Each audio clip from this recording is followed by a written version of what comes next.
Hi, I'm Ian Bremer, and welcome to the GZERO World Podcast. I'm the host of the weekly show GZERO World on Facebook Watch.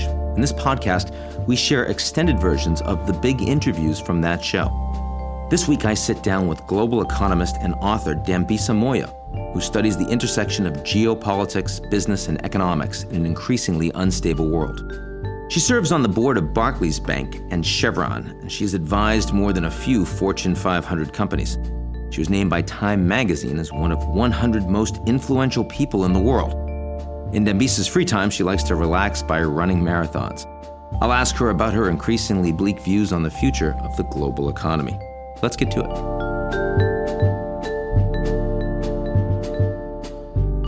The GZERO World is brought to you by our founding sponsor, First Republic. First Republic, a private bank and wealth management company, places clients' needs first by providing responsive, relevant, and customized solutions. Visit firstrepublic.com to learn more.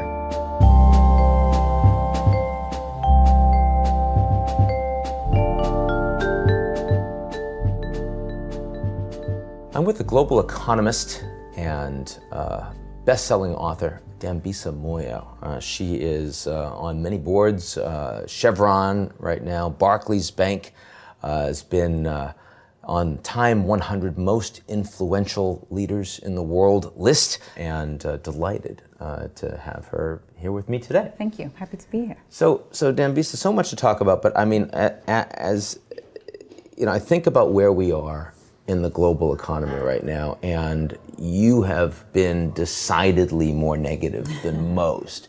So let me start by asking you that. First of all, how concerned are you? I mean, I thought that things were starting to get better, and why? So it's absolutely the case that things tactically, so in the short term, things have improved. It's, you know, we've seen median incomes in the United States improve. We have seen the stock market reach record highs. We've seen the VIX, which is a measure of volatility, at record lows. So there is this sense that we're moving in the right direction. And of course, there's a whole suite of policies that have been promised that actually also buttress this sort of positive mood, from tax reform, infrastructure spending, and also this idea that there'll be a large repatriation of capital into the United States. Yes. Of course. And if you look more generally around the world, there is definitely buoyancy. I mean, the IMF has just revised their forecast for 2017 and 18. We will certainly be seeing a three-handle GDP number, but I think the expectations by many people are that we'll see even higher numbers when you factor in the global economy. So you think over 4% global certainly, growth I think you can get a 4% possible. print before we start to worry about in 2018. I would say end of 2018, yes. I'd be quite optimistic that you could get that. But a lot of things have to happen. So far, I'm feeling pretty good from what you're telling me. However, that's very short term. It's very tactical. And of course, on the back of, historically never before seen loose monetary policy. We've got very low interest rates. We continue to have this quantitative easing, of which, of course, is being withdrawn. But it's still a very unique circumstances that have created these very buoyant economic conditions. The reason I remain deeply concerned is that there are a whole host of structural factors that we all know and are aware of, but we are not being addressed. Things like technology and the jobless underclass, demographic shifts that are adding, hundreds of millions of people in terms of expectations in the next several decades, natural resource scarcity, income inequality. I mean, the implications of income inequality for politics and for political dynamics continue to be quite worrisome. What about the debt burden? Virtually every single class of debt, sovereign debt, household debt, auto loan debt, student debt is now at record highs. So there are some big structural factors that are not being addressed. So those are a lot of things. Yes. There's always things, of course, that aren't being addressed in the global economy, but it's a long list.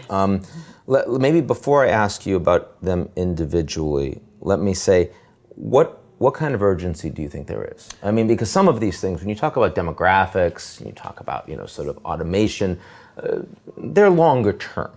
I mean, is this an environment where we could easily have a run-up of 5-10 years that feel pretty good before you start really getting squeezed? People thought Europe was a disaster for decades, but it had a pretty good run. Yes. While it did. Is that the kind of thing you're talking about? No, I'm more concerned, and I'm largely concerned because there's been a convergence from over the last 15 years. We've been talking about demographics, but now obviously the sort of chickens are coming home to roost. India is adding 1 million people a month to their population. We're adding over 60 million people a year, closer probably to even 80 million, which is closer to the German population in the world population. I mean, the forecasts coming out for the global population are not so far term that we shouldn't be concerned. What's the most urgent? I mean, what's the thing that could approximately under the next 1 or 2 years that you think that people aren't paying attention to, that you say, this is a headline that would worry? So I think that the question that, maybe if I could restructure your question slightly, is why is this time different? Right. A lot of these aspects of things, why is it problematic? And it's, for me, from a perspective of being an economist, it's particularly problematic because policies become impotent. So the idea that you can inflate the economy by either massive government spending or you could have this situation where you have low interest rates may be good in the short term, but longer term, it is not a strategy. But what's the first, again, go back to, what's the first that you think could actually hit? So I think the trigger will be a rate path that's expected next year. So higher interest rates, which will impact the enormous debt in the United States, but many other countries are also expected. As you know, the United Kingdom, they're already, the Bank of England's already planning and has been sensitizing the markets for a rate hike there. So I think absolutely the implications of not just a path of rate hikes, but also the withdrawal of quantitative easing, which has been supported this great environment. I think those things could be trigger factors. But beyond that, there's a whole host of other factors that sort of dominoes that start to fall once you have slower growth. I mean, the political implications you're very aware of in a situation where income inequality is widening, but also so your scenario is end of 2018, we could have 4% global growth.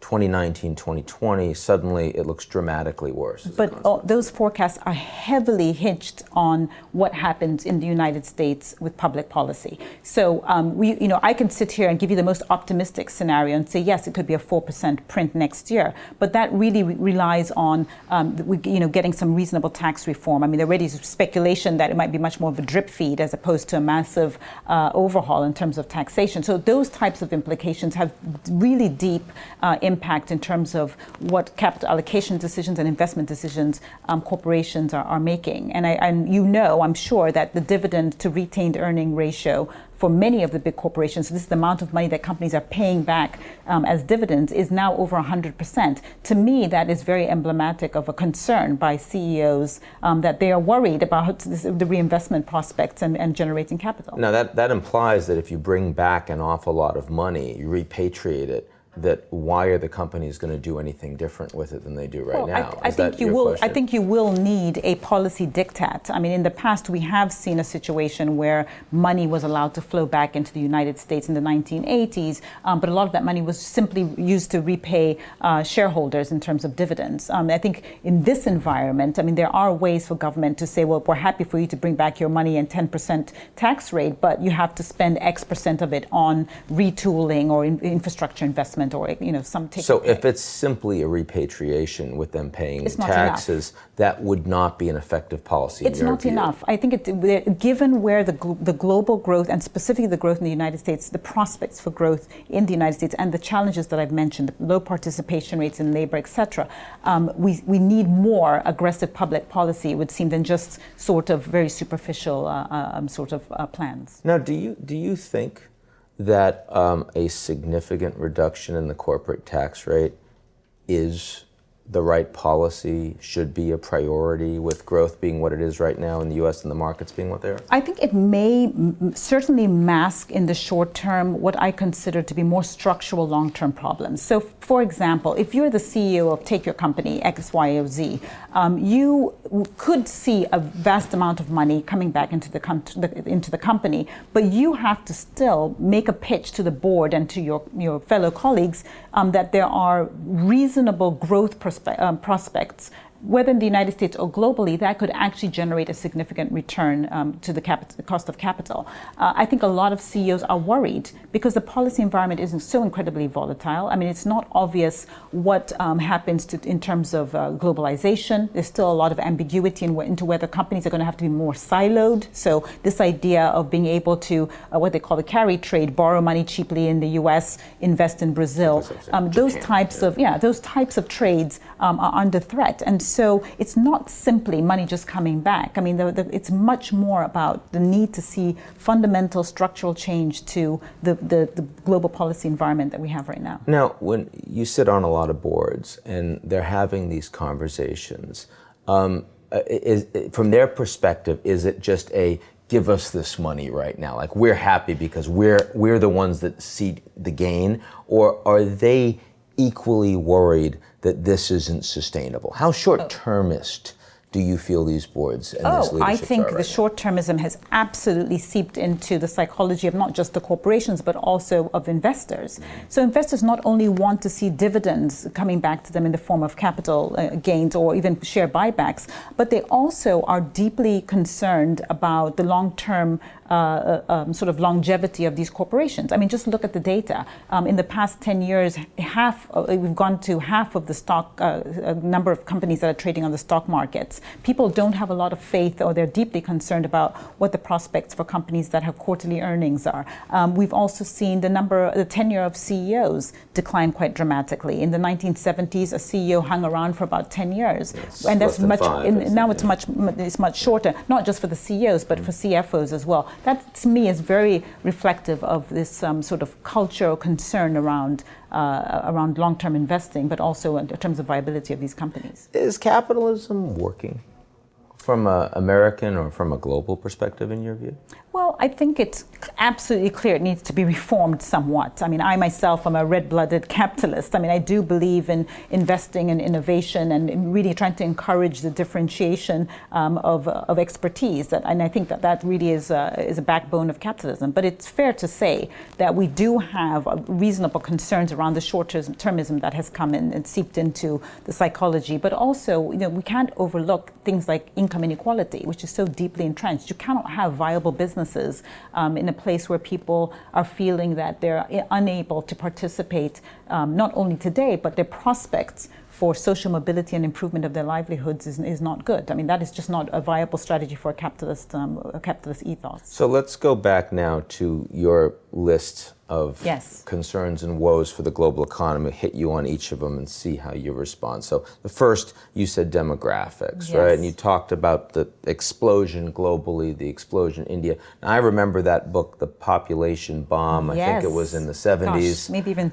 earlier than that, and of course, it was massively alarmist and it was massively overstated. And not only did people, as they got sort of wealthier, stopped having the kids, urbanization, women, and so forth, but also technology allowed us to create a lot more food for a lot more cheaply. Why is this time different? Well, first of all, I wouldn't dismiss the forecasts of that period, and I'm not sort of a naysayer about what has happened. But if you take a more clear lensed view about what has happened over the last 30, 40 years, so let's take from the 1970s, we have delivered economic growth, but it's quite precarious economic growth because we've been able to finance it through debt, massive amount of debt. And the notion that everybody's better off, I think, is not entirely correct, because a lot of people are struggling. Their livelihoods have been materially deteriorated over the past 30 to 40 years. Their prospects in terms of social mobility, in terms of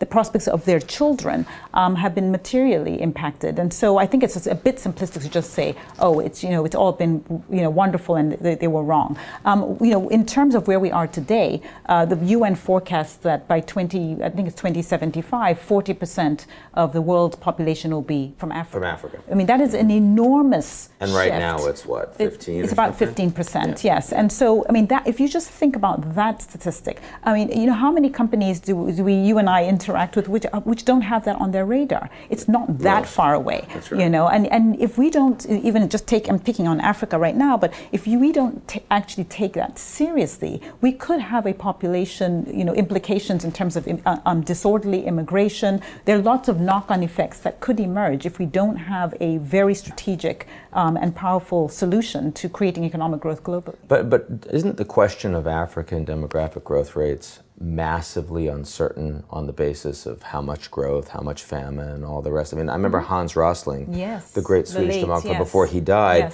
I mean, you know, he had these incredible graphs showing, you know, just hockey stick of African growth, but then also said, we really don't know very much about where this is going to go. Do you feel like that's become clearer? Yeah, look, so the beauty with geopolitical discussions as well as economic discussions is that we don't know with certainty. But the problem or the challenge of public policy and also business to a large extent is to devise strategies that work within some reason or some range. So, you know, on the one hand, you know, is it absolutely to the point going to be 40% of the world's population? We have no idea. But are there deep concerns given where the rates of growth are in terms of the population, not just in Africa, but I mentioned India earlier? Of course, and I think it would be foolhardy of any policymaker to assume that that's not possible.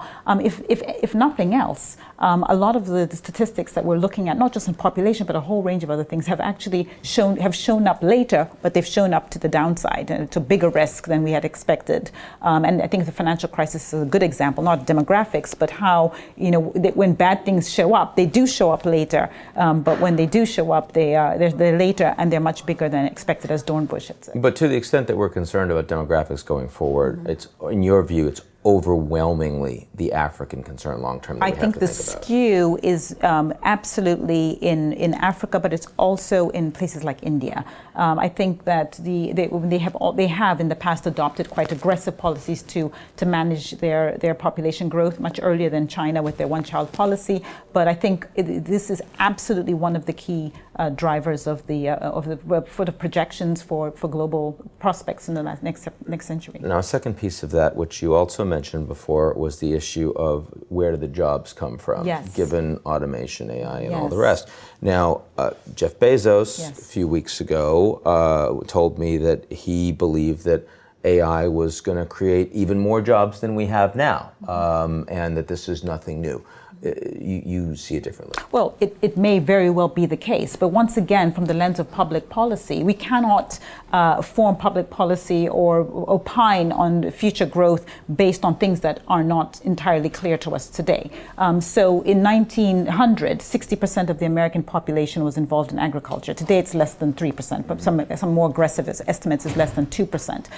You know, that has been a transition over 100 years through manufacturing and through into the service sector. Today, over 80%, as you know, the 80% of American workers are involved in the service sector. I think to sit here and say, oh, we really shouldn't worry about automation and AI because it will create jobs is not a strategy for potentially what could happen. If we have the service sector transition into anywhere close to where manufacturing is today, around 18% of the workforce, or some less than 3% in agriculture, we do have a question to answer about what it is we're going to do with a lot of people who are not just the unskilled workers, also skilled workers. And it's happening a lot faster. It's absolutely, and it's not, you know, I'm not going to stick my neck out and say it's absolutely not the case that AI will create jobs, but I think there's a bit of nuance that's required here in terms of that job creation. And where are the policy solutions in all of this? I mean, do you see anyone out there with real power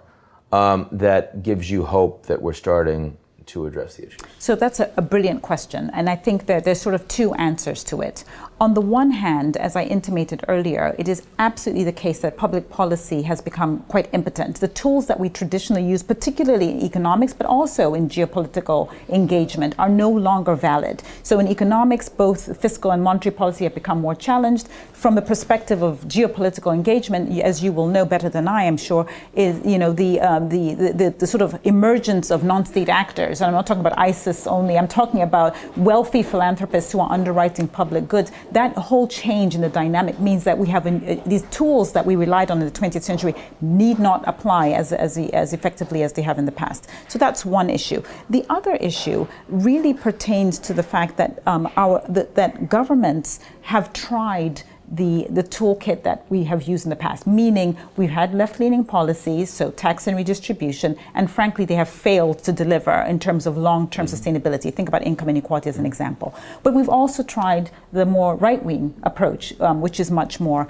about supply side, low taxes. But that has also not worked. And so we're in this world now where public policy makers are really driven, I think, by, nefarious is probably too unfair, but they're driven by the short-term need and desire to be re-elected, and the implications of that in a world where the toolkit is ineffective is much more dramatic. So if the corporations are driven by the short term, and the politicians are driven by the short term, and don't tell me you're just holding your hope out for the Pope. I mean, who's doing long term?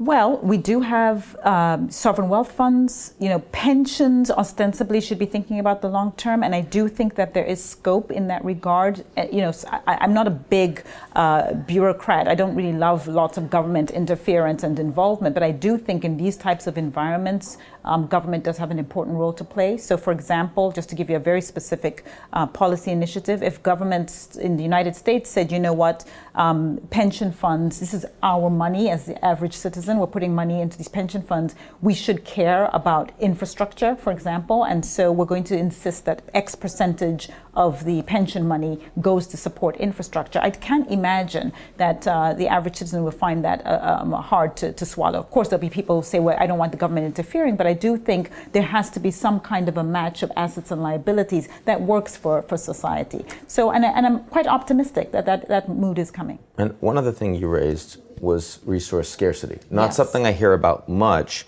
given that commodity prices have been comparatively depressed recently. You see that turning around. Yes, again, this is really structural, and I think that the sort of skeptic or naysayer may say, well, come on, for God's sake, in the 1700s we had Thomas Malthus talking about natural resource scarcity. We've had the Club of Rome in the 1970s talking about natural resource scarcity. Why is it now that this should be different? Right. But it's really because of the population boom. If you read the literature, the scale and the speed of the population growth that we're witnessing right now has never happened before in history or prehistory. And the forecasters, the demographers, estimate that it will never happen again once the world's population plateaus out in 2100. So we are in this very unique period of time, and it's absolutely the case that potable water, arable land, minerals and energy are scarce, finite, and depleting. Now, in the previous two issues you talked about, short-termism and a lack of policy response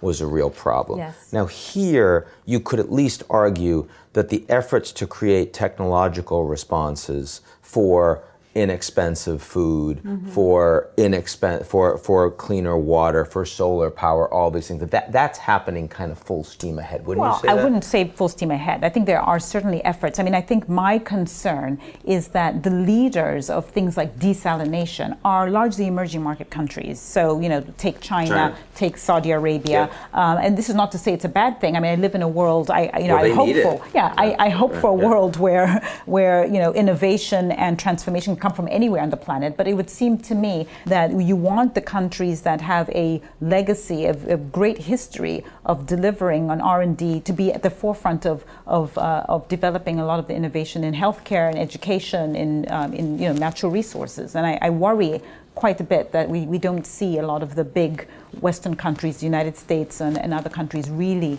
at the forefront of some of these innovations. And why do you think that is, given that so much of the new technology developments are happening through the entrepreneurship of Silicon Valley and biotech around Boston, Pittsburgh, Chicago, you name it. Why do you think that these issues aren't being addressed in the West? I think I wouldn't say they're not being addressed. I think it's a question on rank order. Why are they not a priority? And I think that a large reason for that is that in these other countries, the government is a leader. And we've seen this in the United States before. The United States has a history through DARPA and through past innovations of being a leader, building out infrastructure. But for whatever reason, and I think a lot of it has to do with short short-termism that's crept into public policy and politics in the United States. It's gotten more aggressive.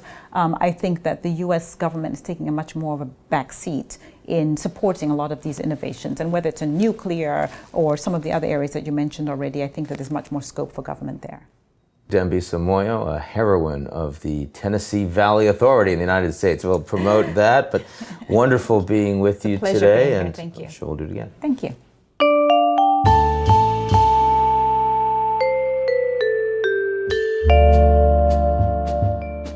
The GZERO World is brought to you by our founding sponsor, First Republic. First Republic, a private bank and wealth management company, places clients' needs first by providing responsive, relevant, and customized solutions. Visit firstrepublic.com to learn more.